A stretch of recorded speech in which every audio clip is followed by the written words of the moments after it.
Bienvenue sur Azimut, le podcast de l'orientation. Attendez un instant, là, vous m'écoutez d'où ? Vous êtes sur une plateforme de podcast en streaming, c'est ça ? C'est bien, c'est super. Par contre, ce que je pourrais vous proposer, c'est de vous rendre sur le site du podcast qui s'appelle azimut-podcast.com.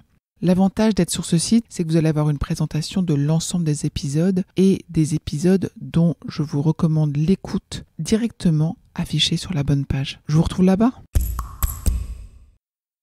On avait dit 10 secrets à connaître sur Parcoursup, et bien voici le 7e. La plateforme de données associée à Parcoursup.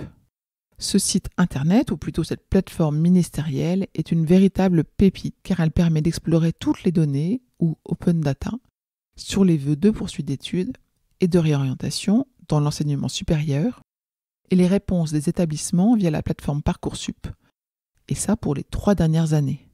Au moment de l'enregistrement de cet épisode, les données 2022 ne sont pas encore accessibles, elles le seront fin décembre. Alors le lien de la plateforme, je ne peux pas vous le communiquer à l'oral parce qu'il est assez compliqué, mais référez-vous aux notes de cet épisode, il sera indiqué. Donc le jeu de données provient de Parcoursup et est complété par un affichage qui propose une visualisation des principaux indicateurs.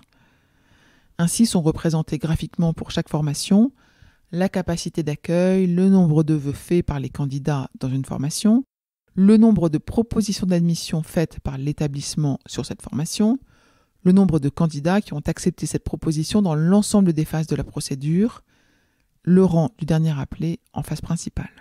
Ces principaux indicateurs sont complétés par un graphique représentant le rythme auquel les candidats qui s'inscrivent dans une formation ont vu cette formation leur être proposée.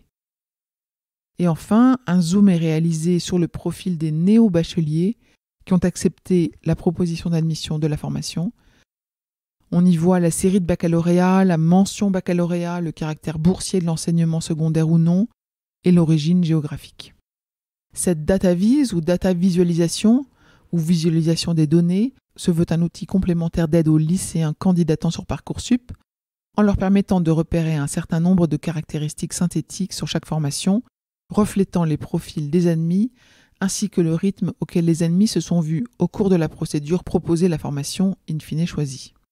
Mon conseil, cet outil est plus compliqué à comprendre et à exploiter que d'autres outils dont je vous parle.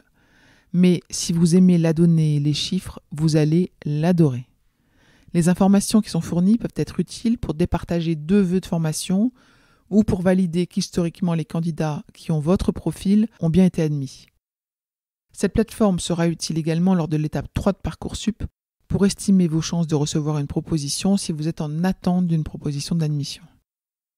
2 épisodes complémentaires, un épisode qui est dédié et qui présente les données des formations sur le site Open Data, et une autre, c'est une aide à la compréhension des données d'une fiche de formation sur Open Data avec vraiment la lecture sur le site avec un vrai exemple.